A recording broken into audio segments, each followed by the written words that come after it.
Where are 1% of American adults?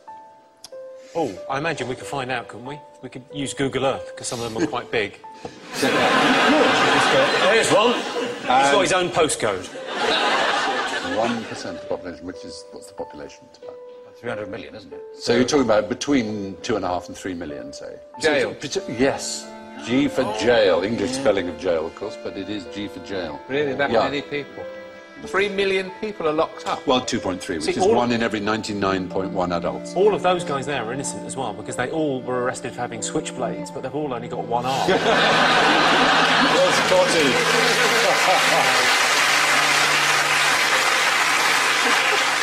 Proportionally, the Americans imprison more than twice as many as South Africans, more than 3 times as many as the Iranians, more than 6 times as many as the Chinese. No society in history has imprisoned more of its citizens than the United States of America. We're pretty well, though, don't we? We sort of top the European League. We're ahead of China, Turkey and India. Yes. Yeah, with 148 prisoners per 100,000. It's the 3 strikes and they're out. That's been really the problem, yeah. I mean, a legal system based on baseball just seems bizarre. Yes. People don't seem to understand the law. It's all very complicated. What's simple? What do people like? Baseball.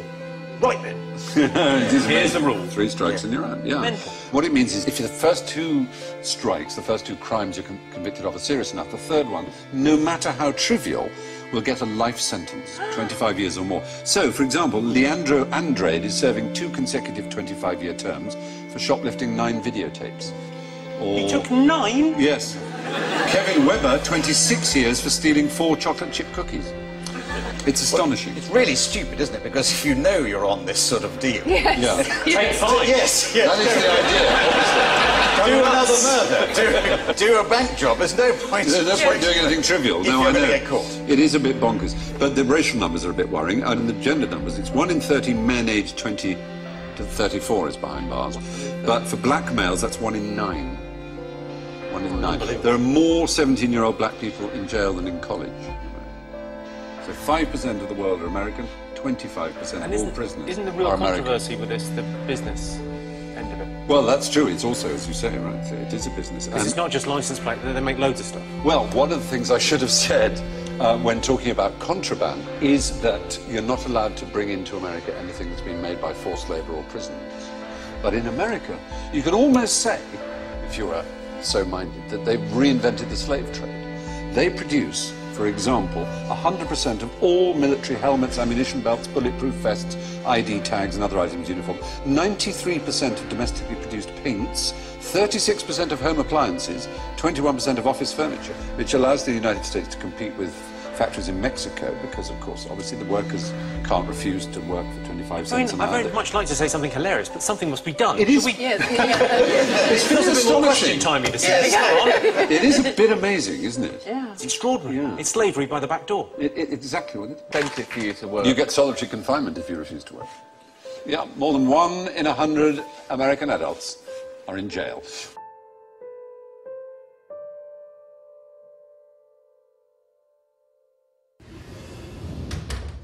Have you heard this idea about the Robin Hood bankers' tax? Yes. It's a sweet little idea, taxing the banks to help the poor, but I don't think it'll work. It's very complicated and would be very tough on the banking sector. Which has just been given billions of pounds of taxpayers' money to keep it going. Well, yeah, of course. And is still paying itself billions of pounds in bonuses. Yes.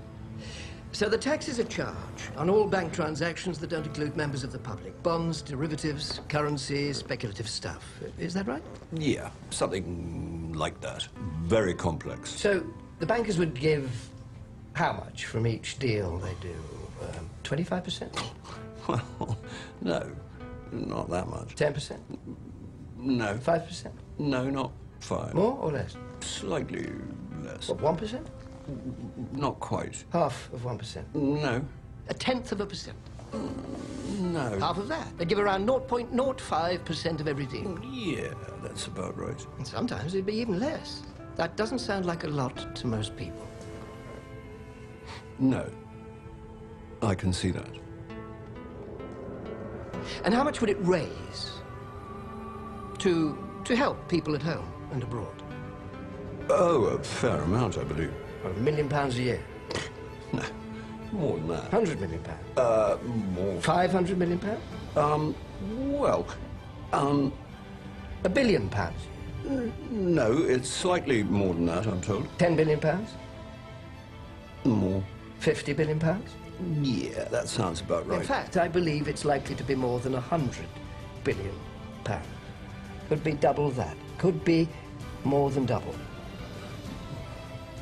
Yeah, possibly. Right.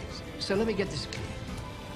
A tiny tax on the banks could raise billions of pounds every year to help save lives in the poorest countries, fund crucial action against climate change around the world, and help avoid cuts to crucial public services in this country.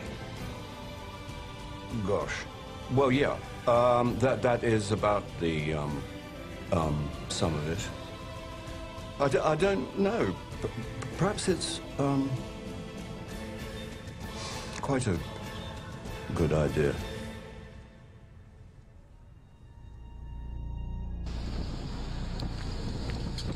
Okay, this is a moment in history. We are here with Sam Capilano and from the Squamish Nation in Red Jacket, and we're placing what's called a permanent eviction notice to the courthouse. Red Jacket is from Turtle Island. Sam Capilano is the Squamish Nation. The permanent eviction notice is placed here because the Queen and the bankers are trespassing on his sovereign territory. This is tax-free territory. This is sovereign. Capilano, you've got some words to say here? This is part of the Squamish Nation. It has been. My grandfather told me that when they first came, they separated, divide and conquer with the idea. Now this is known as another nation, but I know it's our land, so I'm not afraid to stand up anywhere and tell anybody. Red Jacket, you got a few words? Yeah, I'm Red Jacket. I'd like to tell the people that for 537 years since the two-row wampum belt was put in place, it was total destruction. And if we don't correct these here alterations that our judges in the justice system, so-called justice system, I never heard such a farce in my whole life. 60 years from now, this here Earth, there's no changing back. It'll go into another Mars. Total destruction. Don't the judges understand this, or they sleep? Who taught them? What university taught them? Where do they get their education? Don't they know they're on death row? We just finished entering and going through a procedure at the Richmond Provincial Court. And what happened was my name got called out. I didn't correct her, which I was kind of thinking of doing, but then I thought, okay, I'm just going to present myself as who I am standing in front of her, because she seemed actually quite like a nice judge. So when she said, when I stepped up to the mic, I said I claim common law jurisdiction. She right away rattled off all the charges and wanted to ignore that statement. And then she asked me, how do I plead? And I said, I do not consent and I waive the benefit. And I think that's a really powerful statement that I want to teach to a lot of people, because when you enter a plea, you enter into a contract.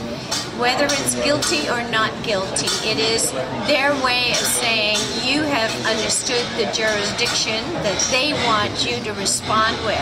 And the guilty or the not guilty is something that you actually perjurize yourself with. So when I said I do not consent, meaning I do not consent to you making any legal determinations against me, I do not consent to your jurisdictional claims against me, and I do not consent to contracting with me. Quite final with that. And because I had claimed common law jurisdiction at the beginning of my statement to the judge, she realized that I knew what I was doing, and she dismissed the case right away. So I'm really, really pleased with the outcome. After that, I actually met up with Paul Gibson in the lobby of the provincial court and went up to him and shook his hand, and he said, and yeah, you are? And I said, oh, Irene Gravenhorst, and I told him that they dismissed the case, and he went, oh, too bad. it was orchestrated that Paul shows up after the case was dismissed so that he didn't have to deal with these issues. And being on the stand, on the record, for being the debtor to the contract. Oh, and I have to tell you that it's going to cost $3 billion. It's fine, ma'am. Okay.